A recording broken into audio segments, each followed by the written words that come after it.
Patay sa riding in tandem ang konsehal ng bayan dito sa San Antonio, Nueva Ecija noong February 8, 2024. Kinilala ang biktima na si Roberto Amang Carpio Sr., number 1 councilor ng bayan sa San Antonio.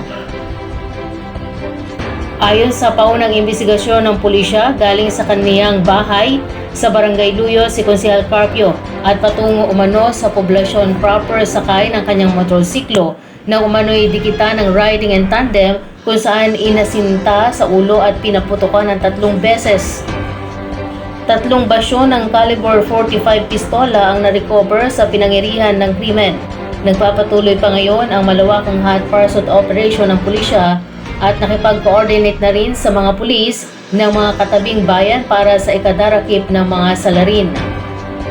Mariin namang kinundina ni Mayor Arvin Salonga ang karumal-dumal na pangyayari at nananawagan sa mga otoridad na malutas agad ang kaso.